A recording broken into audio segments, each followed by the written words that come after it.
Welcome to Mompreneur Mastery. I'm your host, Sydney O'Brien, an Instagram strategist turned content and messaging strategist after watching the online space get louder, buyers take longer, and content turn into a performance instead of real connection. On this podcast, you'll learn how to clarify your message so your content actually stands out in a sea of copy and paste trends and AI noise. And also how to strategize your content across platforms to build the trust and connection that turns followers into clients. All in doable, brain space saving episodes you can fit in between school pickup and reheating your coffee for the third time. Let's dive in. I saw where someone was like, if you don't start using AI in your business, you're going to be left behind and like your business is going to fail. I'm like, oh, well, I'm interested to see how this goes for you as a business owner. Today, I get to talk to Stacy. Again, we had a joint episode a couple of months ago now, I think, about business coaching and online business, and it went really well. So now we are back to talk about AI in business. Stacy, do you want to give us some background information for people that don't know you? Hello, I'm Stacy. I'm a copywriter and messaging strategist, also a former teacher, and I'm glad to come on and talk about the spicy topics. Love it. Being that we both deal a lot with written things, you being a copywriter, me doing content, there's a lot of writing involved and seeing other people's work. How often do you see people using AI in their writing? I feel like I've been on LinkedIn a lot, and that has been super interesting because I almost feel like people are trolling me on LinkedIn where they're like talking about not using AI, but I'm like, I can tell that you used AI on this post. And I can tell because I've used AI so much that I know the way, like especially ChatGPT, like I know that the way that it's going to answer. So I can tell. And given like most people are like using it and then adding in a few sentences here and there and like switching it up. But as a copywriter, like what I am trained on and like what I'm really good at is like creating structure around words and like clearly communicating something. And what AI does is rinse and repeat the same structure over and over and over again. And so if you don't know the structure, you probably won't notice it. But as somebody who knows the structure, it's like all I see on social media, especially LinkedIn. Yeah. That's nuts. I've been spending a little bit more time on LinkedIn recently, and I've noticed the same thing. It's interesting for sure. I see it a ton on like Instagram captions though, like all the time. It's interesting too, because it's like there are things where I'm not going to spend my time writing. Like I'm not going to spend my time writing podcast show notes. Like, I'm sorry. I don't care enough. Like I put my time into like the episode and what I'm going to say. But at the end of the day, I don't think anybody actually reads my show notes. So I'm going to use AI to like turn my transcript into show notes.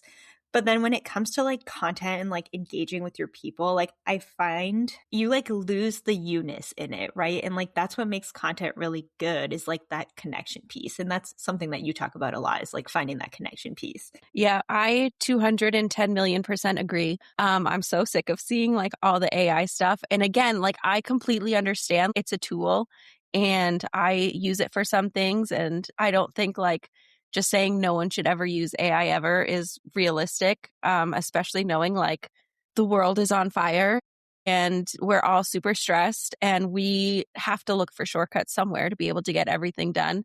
But I think kind of focusing on where we take those shortcuts using AI is super important if you want it to actually help your business. It's kind of like in content in general, like just hopping on trends is still like wasting time if it's not going to actually help your business. Just having AI write things for you, whether it's an Instagram caption or an email or like a sales page, if it's not working, it's not actually helpful, even though you feel like you save time. And I'm like such a strong believer on like less is more, like doing like I feel like one really good positioned piece that actually talks about like what you do and how you help people is going to go so much further than like posting every single day that week and posting like generic crap that somebody else also posted, because then that's not helping you stand out. That's not helping people be like, oh, this is the person I want to work with and this is why. So like I actually think that like even though the whole world is telling you to like speed up and go faster and do more, like the thing that's actually going to work is to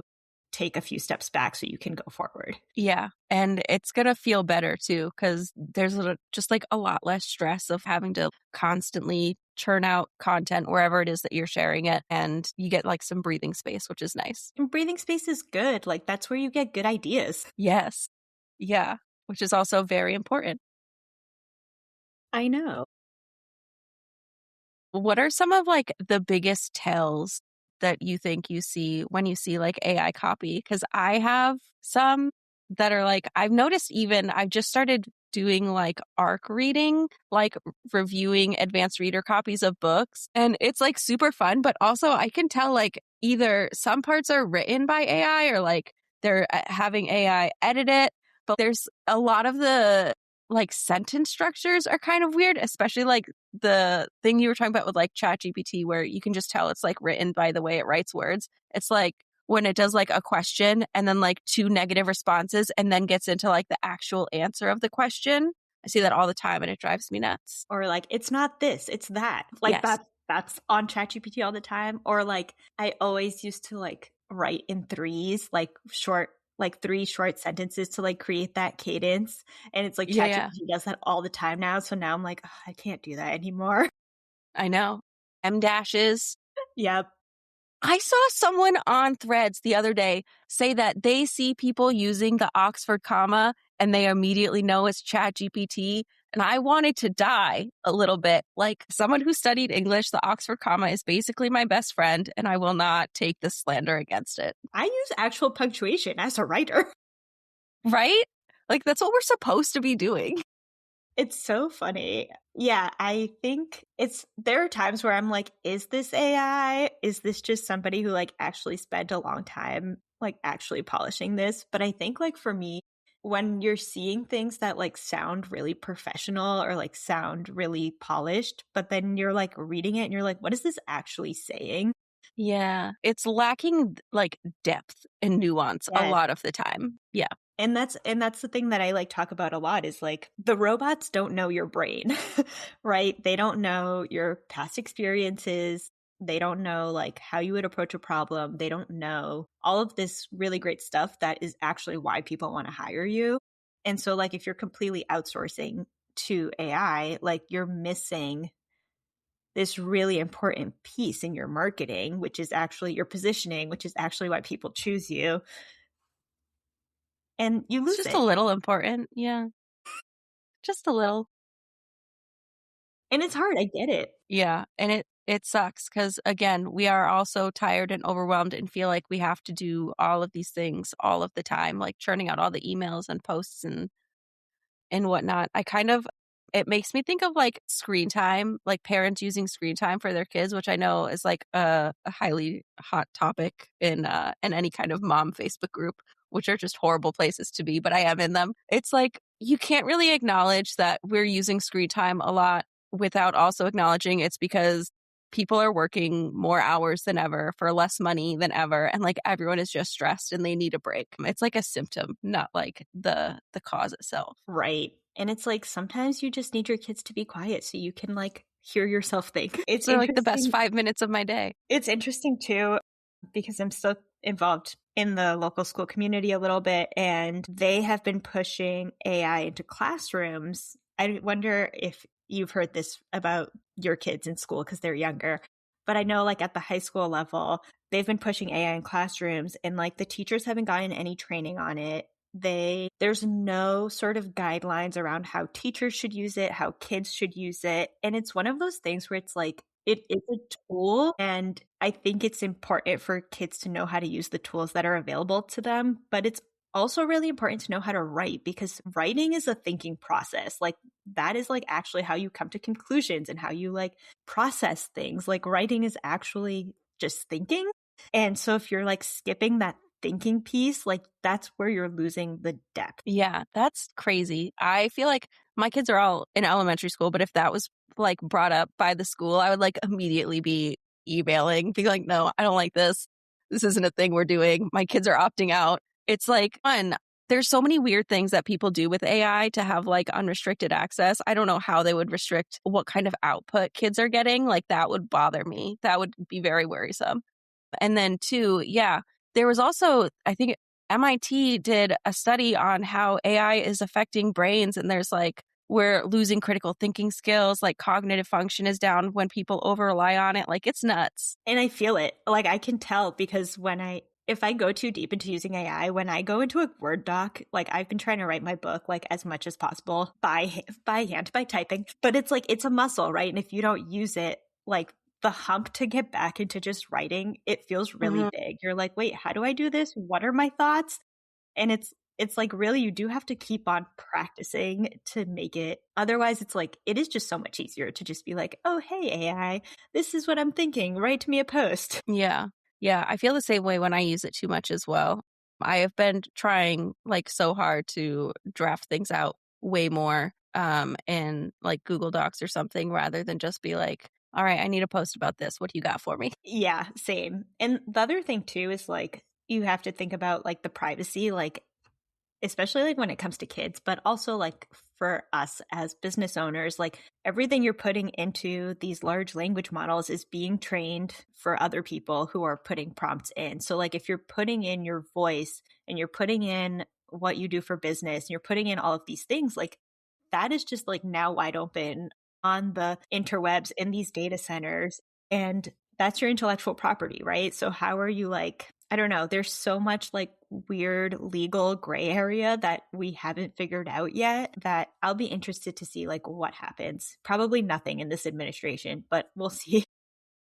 Probably. That brought up two thoughts for me. One, did you listen to that Duped episode where they go into like the legality, like finer aspects of AI apart from just like the bad copy it spits out? It was really interesting and like brought up a lot of points I haven't heard. I can't No. remember if it was the free one or the paid one. So if you're listening to this, go search for the Duped podcast. And if it's there, listen to it. And if it's not, I'm sorry. Pay for it, I guess. I It's mean, worth pay it. for it. It's worth it. It's like $7 a month.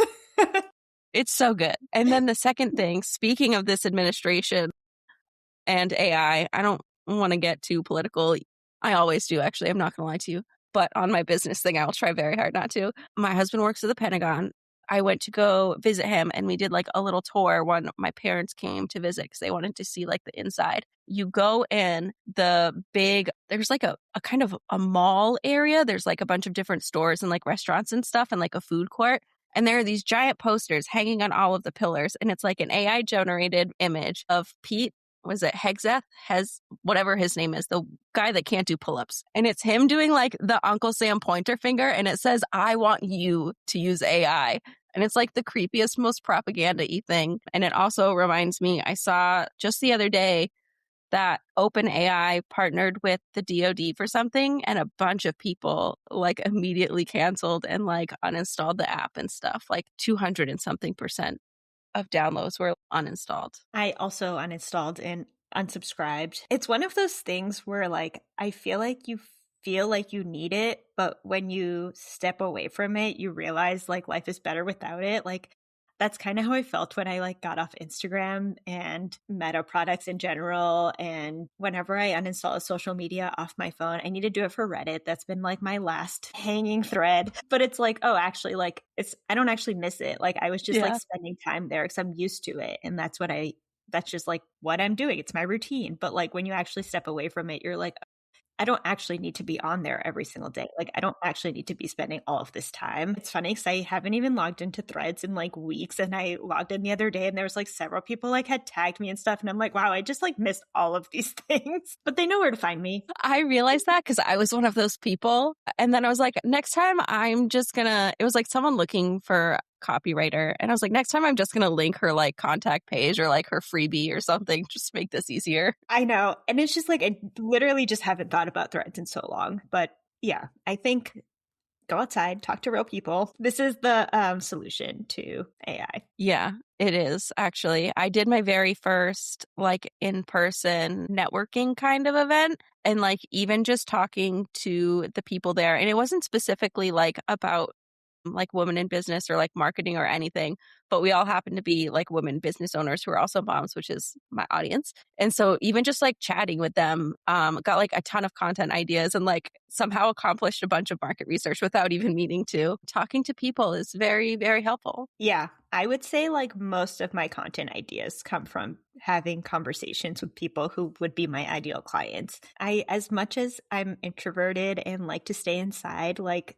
that is really, I tell my clients this too, like you can have all the marketing pieces in place, but if you're not having the actual conversations, it's not going to convert to sales. Like you have to talk to people. Yeah. That's like where so much of that like positioning and like connection piece comes from is like knowing your audience. Like random Google searches are not quite going to cut it, especially when everyone and their mom has like some kind of online business now. Yeah, I've kind of been seeing like two camps of people in my audience. One is like they have not started using AI. They're like everything is handwritten, like they're really trying to avoid it. And then there's like the other people who went so deep into AI that are now like burnt out on it and are like, my content's not converting. Like everything came out was crap. I don't remember how to write anymore. Like nothing feels good.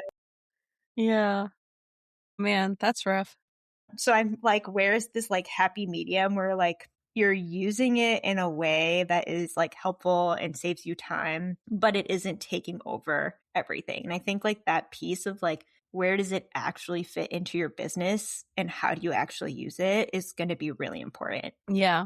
And I know you said you were doing all your writing like in Google Docs. So what ways like are you using AI in your business now that you find helpful as you, I'm sure, are, like trying to still figure things out as I am as well? Yeah.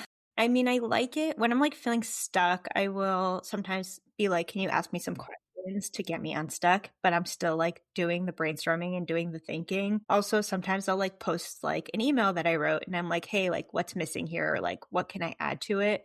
But I think like the more specific prompts, the easier it is. But I also think that like for me as a copywriter, like I wouldn't want to tell my clients who don't know how to write copy to do that because I still spend like so much time being like, actually, like that headline is trash. I'm going to like do a different headline. Or I can tell when something is off or wrong because I've written so much copy and I've done it for so long that I don't want to be like, hey, random business owner, it's fine. Just use AI, right? Like, no, you have to actually like understand how to critique what is coming out of it. And that part takes skills. Yeah. And when you do use it for a lot of like copy stuff, I feel like taking the time to adjust it afterwards and like do those critiques takes so long. It's like you could have just written it yourself in the first place. Yeah, it's almost like I like I almost like never want to like copy paste. Like it's like I have the Google Doc. Sometimes I ask the AI questions and then I'll like tweak. That's why I like Claude better than ChatGPT because it'll give you like actual like ideas on how to prompt it and not just rewrite it for you. It won't be like here's like ChatGPT will be like, okay, here I rewrote it for you. And I'm like, no, you're still getting it wrong. But Claude will be like, hey, you're missing like an emotional piece here. Like, why don't you add a sentence here? And I'm like, then I can think about like, what is the sentence Oh, that yeah, I I want like to that. add there? So that feels better for me. So I'm never actually like copy pasting, but I am using it to like help me brainstorm. So I'm not just like sitting there stuck. But I'm also never zero. Like I'm not like, hey, I Yeah. need to write a post today. Like I brainstorm on my own first and then I'll go back. Yeah, that's smart. I was going to say, I like that you ask it to like ask you questions to help you like get past any kind of block rather than just having it like give you answers. Because I feel like all the answers are normally trash. Um, but having it help you get there. Exactly. Yeah. How about you? How are you kind of fitting it in? I'm kind of in the same camp where I'm doing a lot of more like Google Doc work, writing on my own. But sometimes if I am, and this isn't specific to copywriting, but more for like general brainstorming, I'll just do like a whole brain dump and I'll be like, can you put this into like a to-do list and like make it make sense for me or something? Cause it's normally me like walking around my house, like picking up dirty clothes, like talking into my phone, make like in a Word doc, like transcribing it, trying to save myself time. So things like that I'll do. But yeah, I kind of like you said, I'm trying to use it a ton less. So I haven't super figured it out yet though. So I'm interested to try the things you mentioned and also to hear what other people have been doing after they listen to this and reply to emails and whatnot. Yeah, I'm interested too. I do agree with what you said though, like making things structured. Like if you put in a brain dump and you're like, help me put this in order, like I know that this doesn't flow, like it is pretty good at that. Yeah. And then it's still like your ideas and stuff, but it's not, I don't know, turning what you did into AI slop or anything. Yeah. And then it's like when you think about like, most of my clients, and I think most of your clients, like are service based people, like they're consultants, Hmm. they're people who are experts in something, right? And so, like, if you are outsourcing your expertise into AI, like the thing that makes people want to work with you is not going to be conveyed through the output of the AI. And so that's like the piece Hmm. where it's like, how do you capture the essence of what you do and capture like the trust that you build with your people, even if you decide to use the tool? Yeah. Yeah, for sure. And I actually just thought of another way that I use it. I have these like outlines that I follow for like when I write captions or carousels, and I'll be like hook, secondary hook, validate, like all the pieces that I include in a post to make people like keep swiping through it. I'll put that in and be like, does what I wrote match this? What do I need to change here to make sure it lines up?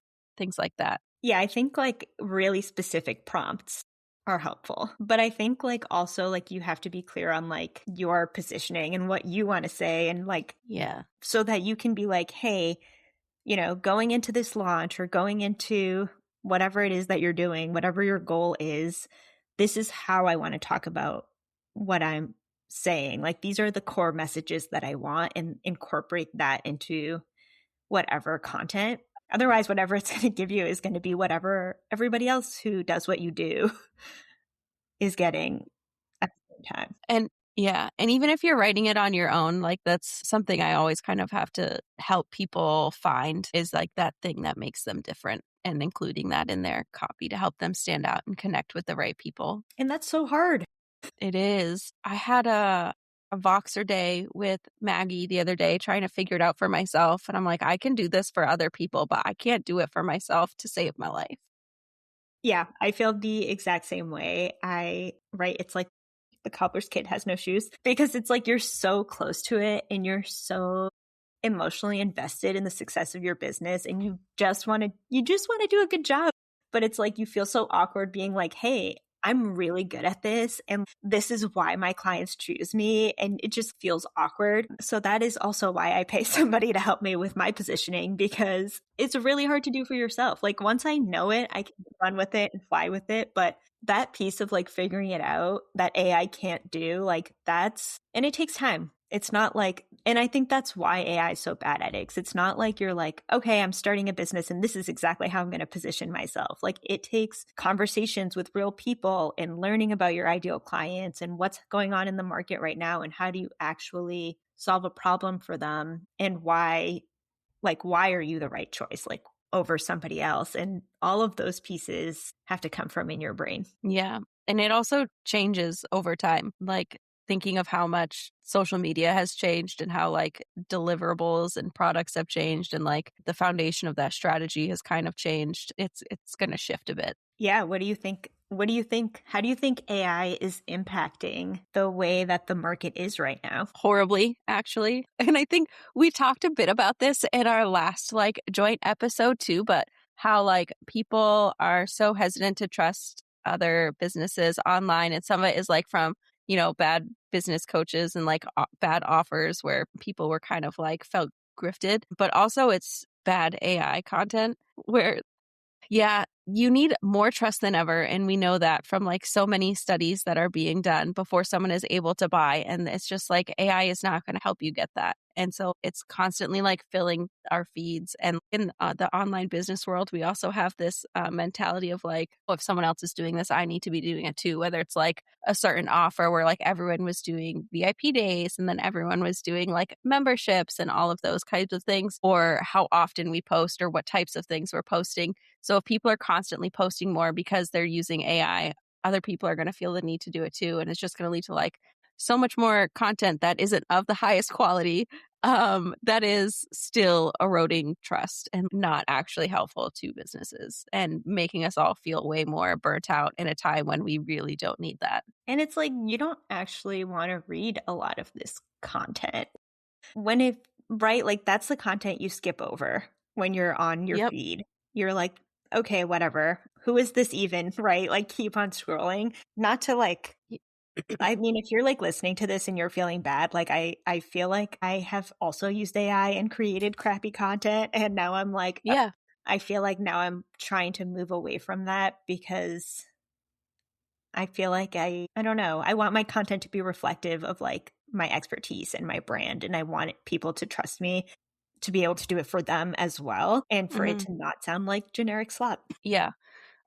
Same. I feel like we've all done it. We've all done it to save time. And then I feel like a lot of people are realizing now from the people that I talk to and like I'm hearing from that it's just not working. Like they're filling their feeds, it's getting done faster, but it's not actually getting anywhere. They're not getting as much engagement as before. They're not getting conversions. Like, so it checks that off their to-do list, but what is it actually helping? Like to give a really good example, when I first started my podcast, I was using ChatGPT to turn my transcripts into blog posts and making a blog post for every single one of my episodes. That was so ineffective and such a waste of my time because Google knows when things are just like completely AI written. So they're not ranking it as like high authority, high trust. So it's like not actually helping my SEO. People are not really reading it because they're not, even though it's like based on my ideas, like it's not quality writing because it was just taken from AI. And then I'm like, why am I doing this every single week? It's not getting me any results in my business. And I think that's like the piece with AI where it's like you do have to slow down to speed up to say like, where does this fit? Is this even worth my time? Am I just doing it because somebody else is telling me to do it? Because Pete Hegseth is like, hey, use AI. Right. Or is Pointing this his finger at you angrily. yeah, or is this actually moving the needle in my business? And I think what's actually moving the needle right now is yes, your content and showing up and being visible, but also the actual relationships that you're building with people, your referral partners, your connections. Like those are the things that are really going to help you stand out. And those are the things that are also going to inform your content. Hmm. Yeah. 100% agree. I helped someone start a like a brand new Instagram account end of January, early February, and they have like 12 posts, I want to say. So not a lot, but they already have like almost 400 followers just from knowing their audience and like connecting with other people. It is so much more about like quality and like connection than posting every day or like hopping on endless trends. I will say though, you do have to show up. Don't go so far in the other direction that you never show up. Yes, that's true. That's true. You got to do it a little bit. I posted once this week and then I was like, oh man, I should probably do it again. Today I randomly posted like, we had like just a crazy week of kids' birthday parties and then like everyone got sick and it was just been like chaos. We found out one of my kids needed glasses and it's just insanity. We had like 5 different doctor's appointments. So I just posted like a random carousel of like shit that's been going on. I posted a picture of like a loaf of bread that I made, random reviews. So it's like, oh yeah, it's somewhat business related and just like other random things just to have something and start conversations. And, I posted a rant about health insurance on LinkedIn last week, and that got so much engagement. So I sometimes saw that. Yeah, I was so angry. I needed to put it out there that's, somewhere. I would be too, honestly. Like, I completely understand. So yeah, I think like don't feel like everything has to be like super connected to business either.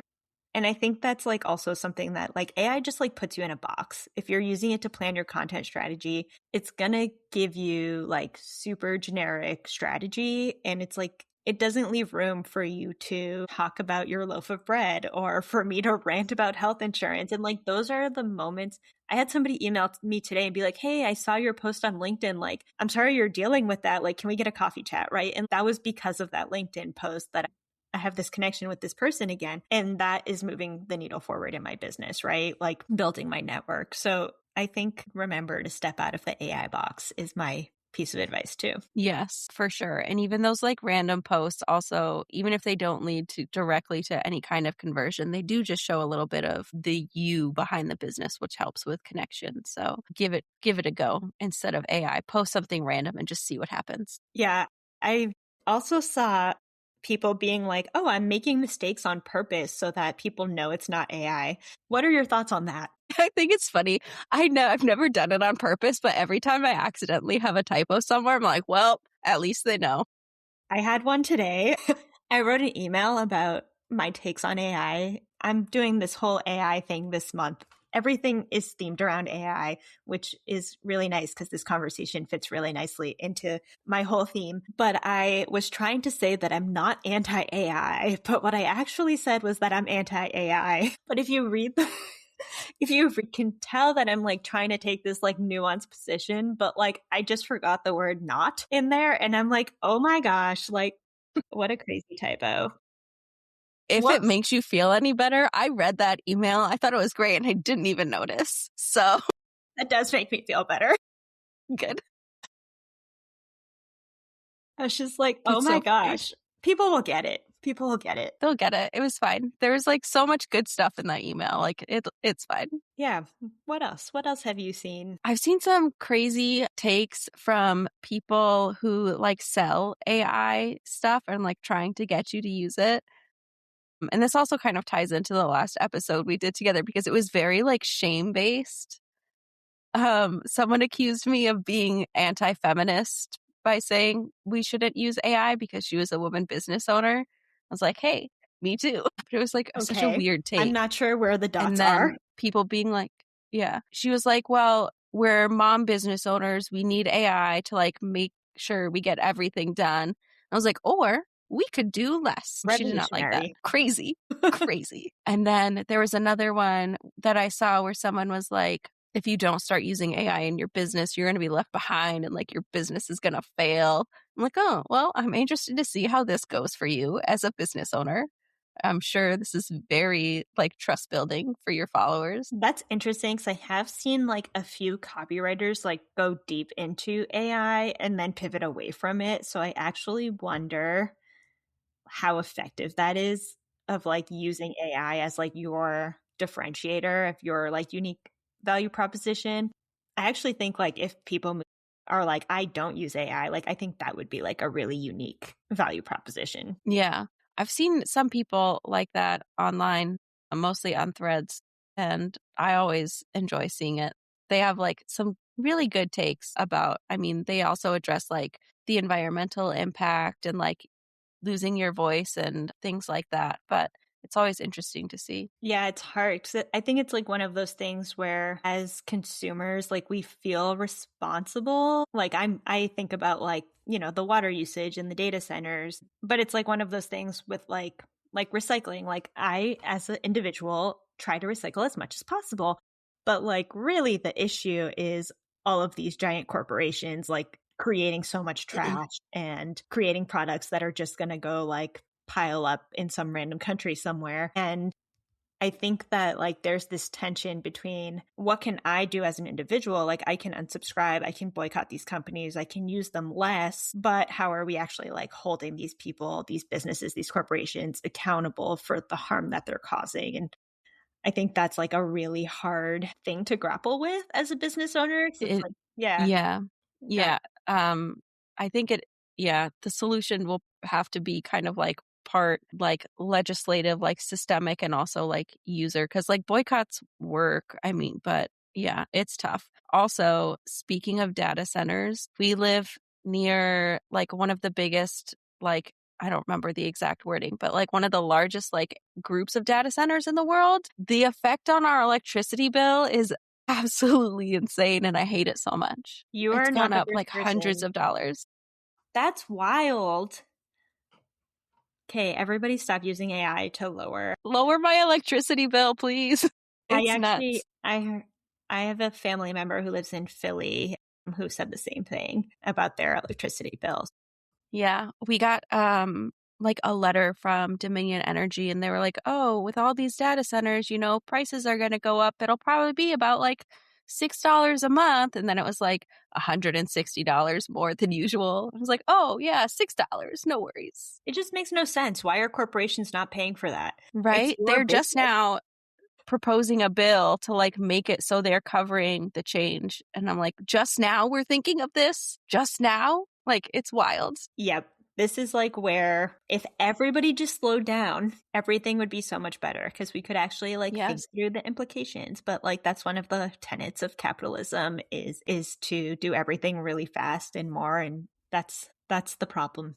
Yeah, that was a thought I had when you were talking about like how to use AI and like kind of grappling with the fact that a lot of it is on the data centers and like the owners instead of us, that saying there's no ethical consumption under capitalism. So like even when we are picking where to shop and stuff and shopping local instead of like Walmart or Amazon, if you have to, you have to, you know, we're still like struggling for cash, and using the cheaper option is like what's going to help you get through the day. So right, exactly. And it's the same in your business. Yep. You have to if you try to boycott every unethical tech company, you can't be online. Like my whole business is on Google, and like it just is what it is. Like I chose not to be on Meta, but like I can't ignore them all. Otherwise, I have to run my business fully in person, and I don't want to do that. That sounds hard and uncomfortable. But also, how would people find me? Like, I'm not like a door-to-door salesman. Like, I need a website. Yeah. Can you just like send out flyers like real estate companies do? That's true. Be like, excuse me, Sydney, are you interested in... My parents get those all the time. Are you interested in selling your property? No. No, thank you. It's Stacy. You're doing like I can't remember what it's called, the talk you're doing or the meeting thing. I will tell you what I haven't told everybody else yet. So on March 31st, I am doing a no AI copywriting challenge. So if you want to practice writing a post or an email or like a section of your website, then join the challenge, because I'm going to walk you through all of the thinking steps that come before the actual writing so that you have a really well-positioned piece of copy or content by the end of the week. And we're going to do it all without AI. And I've been writing all of the emails for it without AI. And it's been a time. It's been taking me a long time. But it's worth it. It's worth it. They feel good. They're like more funny than like what would come out of AI. And I'm like, oh, I feel like I lost my personality in past emails. So I'm having fun getting it back. Good. I love that. I will be sure to put the link for that in the show notes and also join it because that sounds great. Yay. Love it. Well, thank you for coming and ranting and raving with me about AI. No problem. I am on Instagram and Threads at sydneyobrien.co, and it's like SYDNEY, like Australia. It is, yeah. Fun fact. Cool. Thank you. Thanks. Thank you so much for being here and for listening to me yap on Mompreneur Mastery. If planning your content and strategizing it still feels harder than it should, check out the Content Chaos Reset. You give it a little bit of information about your business and your offer, and it'll plan 2 weeks of content for you, posts, emails, blogs, or podcasts that all support each other so you have a cohesive marketing plan. It's free and it's linked in the show notes, or you can head to sydneyobrien.com/reset, RESET.